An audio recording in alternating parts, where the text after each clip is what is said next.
ગામનું નામ અગતરાઈ છે. અગતરાઈ કોનું? તો કે મહામુક્તરાજ પર્વતભાઈનું. દાદા ખાચર કે મહારાજ અમે તમને આખું દરબારગઢ સોંપી દીધું, વખાણ તો વારંવાર મારો પર્વત કરો છો. એ પર્વત છે કેવડો? મહારાજ કે ડુંગરથી પણ અધિક ઊંચો છે. અહીં આવે છે ને તો બધા કાઠીઓએ ઘોડા છૂટા મૂકી દીધા, જુવાર બાજરાના હાણસા ખોલી નાખ્યા. મહારાજ બધા કાઠીઓને ઠપકો આપે છે કે તમે ઘેરે આમ ખવડાવો છો, તો ખાવા કરતાં બગાડે છે વધારે. પછી પાછળ એના ત્યાં વાડા હતા, જે ઢોર બાંધવાની અલગ વ્યવસ્થા હોય ને, ત્યાં પર્વતભાઈએ મહારાજની માણકી બાંધી, કાઠીઓએ પોતાના ઘોડા બાંધ્યા અને આ જ જગ્યા ઉપર મહારાજે અખંડ ધારે ઘી પીરસા, ખીચડીમાં ને લાપસીમાં. મહારાજ ઘી ઢોળે છે અને પર્વતભાઈ ફૂદેડી ફરીને નાચે છે અને બોલે છે કે ખાનારા મળે ખવનારા મળે, પણ આવા ઢોળનારા ને પીરસનારા ક્યાંય નહીં જડે. પર્વતભાઈ કે મહારાજ ઘીની ધાર ઊંચી કરો ને તો મારા ગળાના હમ છે. એ સમયનું ચોખ્ખું ઘી ઝાપા બહાર નીકળી ગયું હતું, પણ પર્વતભાઈને સંશય નહોતો થયો. એ તો ફૂદેડી ફરીને નાચતા હતા અને મહારાજની મૂર્તિમાં લીન થઈ ગયા. બીજો મેઇન પ્રસંગ એ છે, કાંઈ રોડ ઉપર પર્વતભાઈનું ખેતર છે. પર્વતભાઈ સાતી આગતા હતા ને, મનોમન વિચારવા લાગ્યા કે મારા ઘરના હજી ભાત લઈને ના આવ્યા, મહારાજ ભૂખ્યા થયા છે. હળ સાઈડમાં મૂકી અને મહારાજને ભાવથી થાળ જમાડે. શેઢા પાડોશી હોય ને, એકબીજાના સ્વભાવને ઓળખતા જ હોય. એને એમ કે ભગત રાત આખી ભજન કીર્તન ને સત્સંગ સભા કરે અને આ ગાંડો કામ ટાઈમે ઊંઘી ગયો લાગે. હકીકતમાં ઊંઘતો નહોતો, માનસીમાં મહારાજને ભાવથી થાળ જમાડતો હતો. એટલે સ્પર્શ કરીને ઠેલો મારીને જગાડવાનો પ્રયત્ન કર્યો, ત્યાં દહીંને રોટલો ઢોળાઈ ગયા.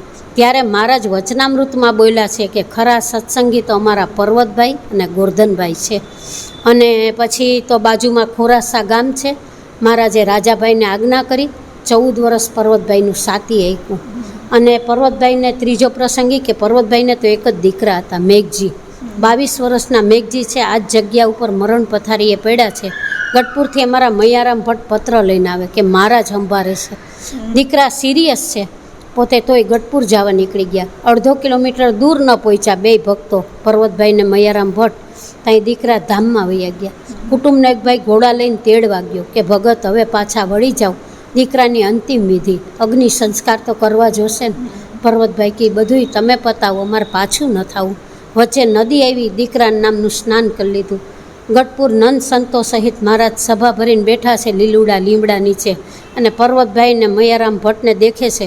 એટલે મહારાજ પૂછે છે કે મૈયારામ ભટ્ટ, પર્વતભાઈને પૂછો ઘરે બૈરી છોકરા કેમ છે? તો કે મારા દીકરા પહેલાં સુખિયા હતા અને હવે મહાસુખિયા થઈ ગયા. સાકર વેચી સ્થિતિ તો જુઓ. અત્યારે જ આપણે ક્રિકેટ મેચને કથા લાઈ જોઈએ એવું નથી. એ સમયે પર્વતભાઈથી લાઈવ કરી દેતા. નિરાવણ દ્રષ્ટિ હતી. અને એક વખત મહારાજ ગઢપુરમાં લીંબતરુ હેઠે સભા ભરીને બેઠા હતા ને, નંદ સંતો ભક્તો.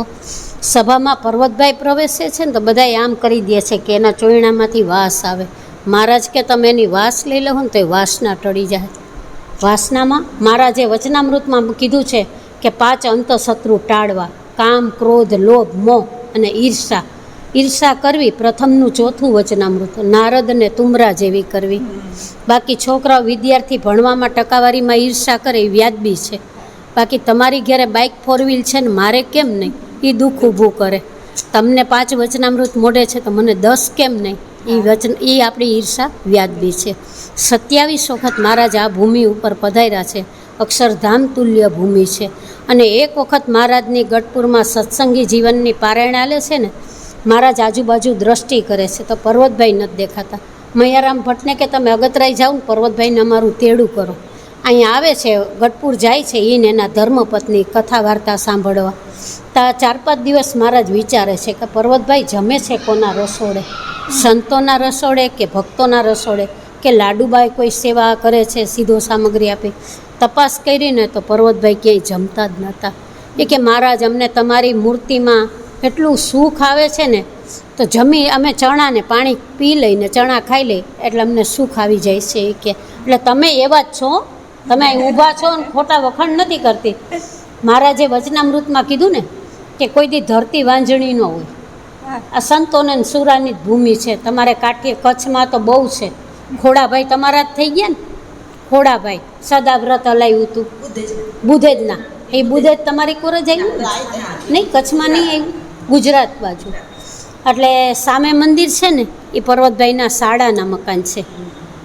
એની વાડી છે એ સોનાપુરી પાસે ભીમ બાપા. એનો પરિવાર અહીં 250-300 ઘર સત્સંગમાં છે. બહુ સત્સંગમાં છે બધાય. અને મહારાજની કૃપાથી મહારાજ જેતપુર ગાદીએ બેઠા ત્યારે રામાનંદ સ્વામી પાસે બે વરદાન માગ્યા. આપણા ભક્તો માટે જ માગ્યા. પેટનુંય માગી લીધું અને ઠેઠનુંય માગી લીધું. કાંઈ ઘટે નહીં. જેનો બાપ સર્વોપરી સ્વામિનારાયણ હોય એનો દીકરો ભિખારી ન હોય. હે અવડા મોટા ભગવાન મેળા છે. અને અમારી તો કહીએ ને તો ભાઈજી કંઈ પરિસ્થિતિ જ નથી. સુદામાનું જેમ ઝૂંપડું બનાવી દીધું મહારાજે, કૃષ્ણ ભગવાને ઝૂંપડામાંથી મેલ કરી દીધો, એમ શ્રીજી મહારાજે અમને મેલ કરી દીધા. અમે બ્રાહ્મણ છીએ, 6ઠી પેઢીની સેવા છે. કોઈ દી દેશકાળ નથી આવ્યો. મારા બધા ભક્તો બહુ ભાવવાળા છે. બ્રાહ્મણનો મહિમા મહારાજે બહુ ગાયો છે. વડતાલનું 11મું વચનામૃત. ભગવાનનો ભક્ત અને બ્રાહ્મણના દ્રોહથી તો મહારાજ કે અમે અતિશય બીએ. અતિશય શબ્દ વાપરો છે. બ્રાહ્મણના દ્રોહ માટે અતિશય વાપર્યું છે. એટલે મારા ભક્તો બહુ ભાવવાળા. અમારી તો દ્રોહ કરે જ નહીં. કોઈ કરતું હોય તો હટી જાય. બાકી ગામ હોય ને ત્યાં ઉકેડો હોય પણ ત્યાં ઊભાય નહીં, એટલી આપને ખબર પડે. મહારાજ ખૂબ સુખિયા કરે. અને મહારાજ કોઈ દિવસ તમને મેડિકલ ન બતાવે. ખૂબ ભજનનું બળ આપે. અમે બ્રાહ્મણ પૂજારી આશીર્વાદ દઈએ. પર્વતભાઈ જેવું બળ આપે. અને સામે મંદિર છે ને ભીમ બાપાના, એની વાડી સોનાપુરી પાસે છે. પર્વતભાઈ મહારાજને બધા ભીમ બાપાને સભા ભરીને બેઠા હતા ને, તો ખેતરાવ જમીન હોય એટલે કીડીઓ ઉભરાણી. કીડીઓ એકદમ ઉભરાણી ને એટલે ભીમભાઈને સંકલ્પ થાય છે કે મહારાજ વરા અવતાર નહીં, સોરી, એ કે અમે આ મનુષ્ય દેહ છીએ તો ભજન કીર્તન કરીને અક્ષરધામ મોક્ષ શક્ય કરશું. આ કીડીઓનો ઉદ્ધાર ક્યારે થાય? મહારાજ કે તમને કોઈ વાતમાં શંકા ન રહેવી જોઈએ. બધી કીડીઓને મહારાજે ચતુર્ભુજ સ્વરૂપે અક્ષરધામ આપ્યું હતું. અને મહારાજ જેતપુર ગાદીએ બેઠા ને ત્યારે પહેલી વાર અગતરાય પધાર્યા. ત્યારે સ્વરૂપાનંદ સ્વામી કે મહારાજ રાજા જે ગાદીએ આવે તો બધી કેદીઓને મુક્ત કરે અને જેલને દૂધે ધોવરાવે. તમે ગાદીએ બેઠા છો, રાજા ધીરાજ છો, તમે કરો અહીંયા કંઈક. ત્યારે મહારાજે જમપુરી ખાલી કરાવી હતી અગતરાયમાંથી. એટલે આ બધી બહુ લીલા ચરિત્ર છે. જેટલી વાતો કરીએ એટલી થોડી છે. પર્વતભાઈને 3 ગામ ખેતર ખોડ્યા હતા, અગતરાય, માણાવદર અને કાલવાણી.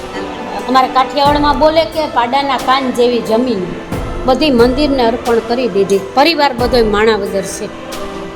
બહુ ભજન છે. અને તમને મહારાજ ખૂબ સુખિયા કરે. આશીર્વાદ દઈએ.